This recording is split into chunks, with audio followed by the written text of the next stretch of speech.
Assalamualaikum warahmatullahi wabarakatuh. Perkenalkan, nama saya Mulyara dari kelas 12 IS2.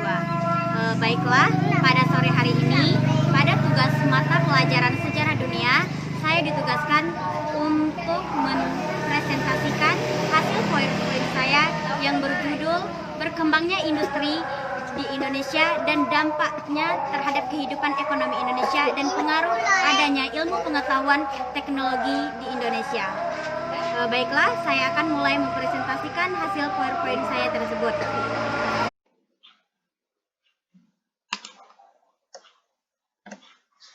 Oke, slide yang pertama yang akan saya jelaskan adalah perkembangan industri dan pengaruhnya terhadap ekonomi Indonesia. Industri adalah kegiatan yang mengubah bahan organik dan anorganik secara kimia atau secara mekanik, sehingga menjadi bahan baru. Perkembangan industri di Indonesia, pesan ini tidak lepas dari perjalanan panjang penemuan-penemuan baru di bidang teknologi yang telah mendorong berbagai macam perubahan di masyarakat. Kata industri ini berasal dari bahasa Latin, yakni industria yang berarti kerajinan. Kata ini mengacu pada cara yang teratur dalam mengkombinasikan energi manusia, sumber daya alam, serta teknologi untuk menghasilkan barang dan jasa. Perkembangan industri ini tidak bisa dilepaskan dari perkembangan teknologi produksi. Baiklah, yang pertama yang akan saya jelaskan klasifikasi industri. Klasifikasi industri ini terbagi menjadi industri pertanian dan industri non-pertanian. Industri pertanian merupakan industri yang pengolahan sumber daya alam hayati dengan bantuan teknologi untuk menghasilkan berbagai macam hasil barang yang mempunyai nilai yang lebih tinggi. Industri pertanian ini seperti hasil perkebunan, perikanan, peternakan, dan kehutanan merupakan bahan mentah untuk kegiatan industri, seperti industri furnitur, tekstil, kertas, dan rokok. Hasil-hasil pertanian diproses dan diolah menjadi bahan baku. Misalnya, hasil perkebunan karet dapat dijadikan bahan baku pembuatan ban. Hasil kayu hutan dapat dijadikan sebagai bahan baku pembuatan kertas. Tembakau dapat dijadikan sebagai bahan baku industri rokok. Begitu pula dengan hasil perkebunan teh yang dapat dijadikan sebagai bahan baku untuk industri minuman. Industri pertanian atau agroindustri mengalami perkembangan cukup pesat dan memberikan sumbangan positif terhadap perekonomian nasional. Di samping itu, dapat memenuhi kebutuhan masyarakat. Industri pertanian juga memberikan sumbangan cukup berarti terhadap pendapatan negara, baik dalam bentuk pajak, cukai, maupun bentuk devisa dari hasil ekspor. Baiklah, yang kedua yang akan saya jelaskan adalah industri non-pertanian. Industri non-pertanian ini antara lain industri semen, besi baja, perakitan, kendaraan bermotor, elektronika, kapal laut, kereta api, dan pesawat terbang. Sampai akhir dasawarsa 1970-an, kondisi perindustrian di Indonesia masih sangat lemah. Guna memperkuat struktur industri Indonesia, pemerintah menyusun suatu langkah strategis secara bertahap. Langkah itu dinamakan Rangka Landas Bidang Industri yang sejak tahun 1984 menjadi arah kebijakan pembangunan industri nasional. Baiklah, upaya pemerintah untuk memperkuat struktur industri tersebut juga dibarengi dengan dikeluarkannya beberapa kebijakan. Pada masa Orde Baru, di Indonesia terdapat badan yang mengelola industri strategis.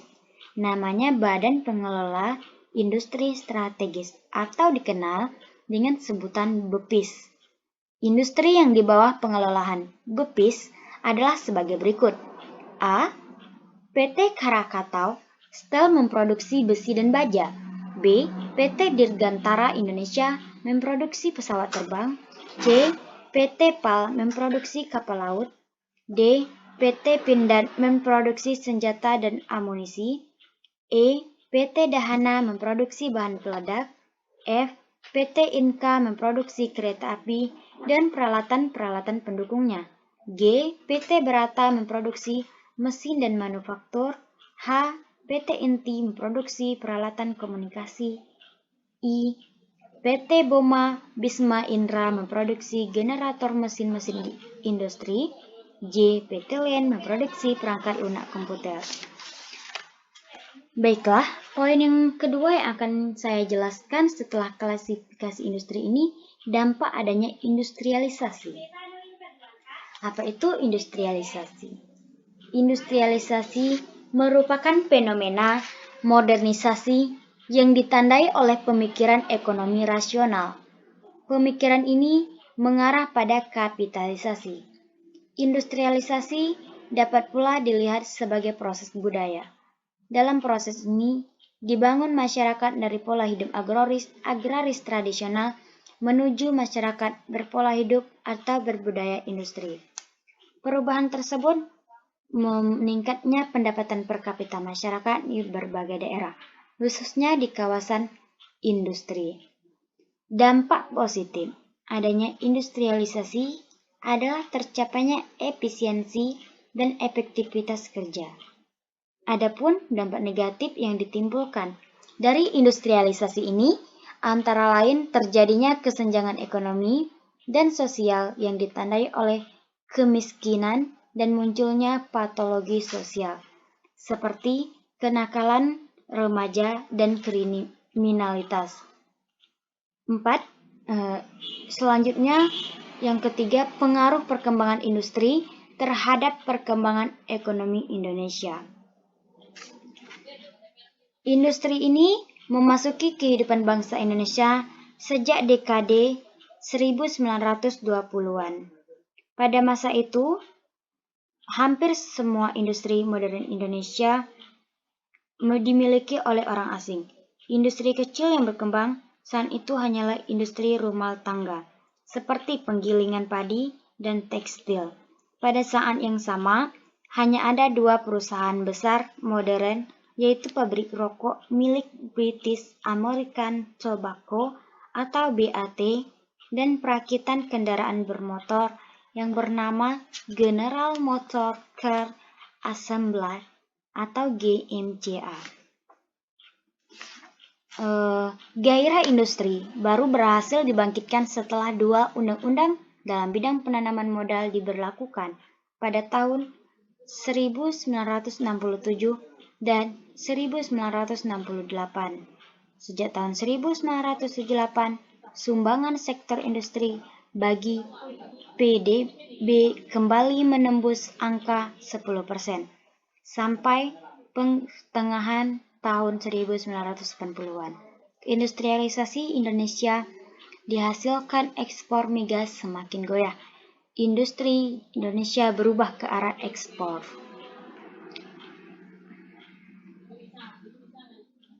Seterusnya, sektor industri sekarang merupakan sektor utama dalam perekonomian Indonesia. Sektor industri mencakup industri besar, industri sedang, industri kecil, dan industri kerajinan rumah tangga. Sektor ini merupakan penyumbang terbesar dalam pembentukan PDB Indonesia selama 10 tahun terakhir. Seterusnya, sementara itu, sektor pertanian memberikan andil sekitar 16,39%.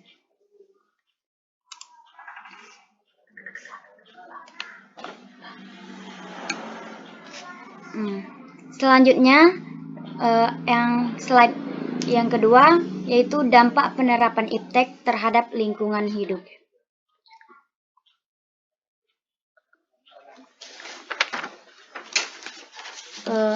Dampak penerapan lingkungan iptek terhadap lingkungan hidup ini terbagi menjadi dampak positif dan dampak negatif. Dampak positif yang akan saya jelaskan pertama ini. Dengan adanya iptek memberikan dampak yang baik kepada kehidupan masyarakat. Perkembangan iptek ini telah membawa banyak manfaat bagi manusia. Di antaranya memperluas lapangan kerja yang pada akhirnya akan meningkatkan kesejahteraan masyarakat. Melalui iptek, produksi barang-barang keperluan masyarakat semakin meningkat dan beraneka ragam. Di samping itu, negara tidak tergantung pada barang impor, bahkan dapat mengekspor barang ke luar negeri. Adapun manfaat kemajuan iptek bagi kelestarian lingkungan hidup dapat diuraikan seperti berikut ini. A. Dilakukannya penelitian dan penjelajahan ruang angkasa oleh manusia telah menyebabkan manusia dapat mengetahui rahasia bumi dan planet-planet lainnya. Dengan adanya pengetahuan tersebut, dapat menumbuhkan kesadaran masyarakat bagaimana harus bersikap dan bertindak dalam menjaga kelestarian alam. B. Dengan ditemukannya teknik perakitan satelit, meteorologi yang dapat diorbitkan ke ruang angkasa telah membantu manusia untuk mengetahui kondisi lingkungan hidupnya. Dengan mengetahui kondisi lingkungan hidupnya, manusia semakin sadar bagaimana cara untuk menjaga lingkungan hidup sehatnya tersebut. C. Dengan kemajuan teknologi di bidang kesehatan, maka angka kematian dapat diturunkan. Maksudnya, dengan adanya kesadaran masyarakat terhadap kesehatan, banyak penyakit dapat diberantaskan, dan apabila masyarakat baru sakit, maka akan segera berobat. D. Dengan kemajuan ilmu pengetahuan dan teknologi, hasil pertanian dapat dilipat gandakan, yaitu ditemukannya bibit unggul, pupuk buatan, pestisida, dan sistem irigasi yang sempurna. Kemajuan sistem pertanian akan menyadarkan para petani untuk menjaga kelestarian lingkungan hidup. E. Dengan menggunakan radioisotop, dapat diketahui kapan suatu tanaman harus dipupuk untuk mendapatkan hasil yang maksimal. Namun, kelestarian lingkungan tersebut harus tetap terjaga. F. Teknologi radioaktif yang berguna untuk proses pengawetan bahan, makanan, serta pemberantasan hama dan penyakit sangat baik bagi usaha menjaga kesehatan lingkungan hidup tersebut. Baiklah, yang selanjutnya atau yang kedua dari dampak penerapan iptek tersebut adalah dampak negatif. Penerapan ilmu pengetahuan dan teknologi selain membawa manfaat dan dampak positif, juga membawakan dampak negatif atau dampak buruknya terhadap kelestarian lingkungan. Ketika manusia masih menerapkan teknologi sederhana, kerusakan lingkungan hidup yang terjadi tidak begitu mengkhawatirkan. Namun, ketika aktivitas manusia semakin banyak dan ditunjang berbagai macam teknologi, maka timbullah kerusakan lingkungan yang semakin besar. Ada seperti adanya kerusakan lingkungan. Maksudnya, dengan adanya ilmu pengetahuan, teknologi bisa menimbulkan kerusakan lingkungan. Seperti penebangan hutan yang kayunya dijadikan bahan baku industri. Akibatnya, hutan tersebut menjadi gundul. Hal tersebutlah yang dapat menimbulkan bencana alam seperti banjir, penurunan tingkat kesuburan tanah, dan berkurangnya persediaan air. Seterusnya, timbulnya pencemaran.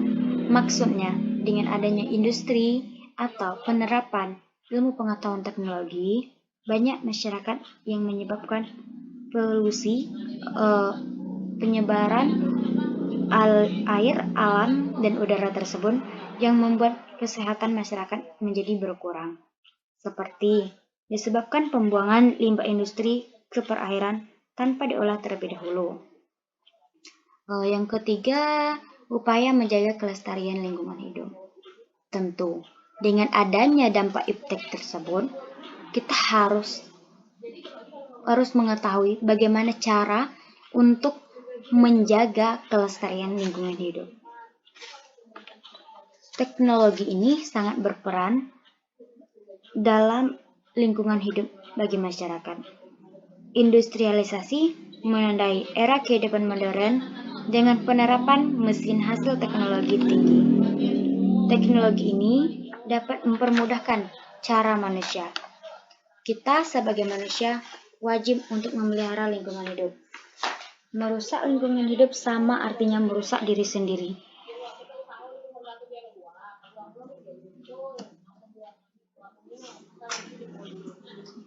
lingkungan hidup diri kita sendiri.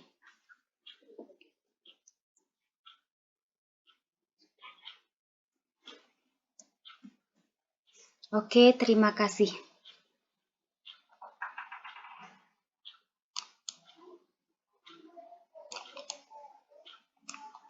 Itulah hasil presentasi PowerPoint saya tadi. Terima kasih atas kesempatan yang telah Bapak Ibu berikan. Saya ucapkan wassalamualaikum warahmatullahi wabarakatuh.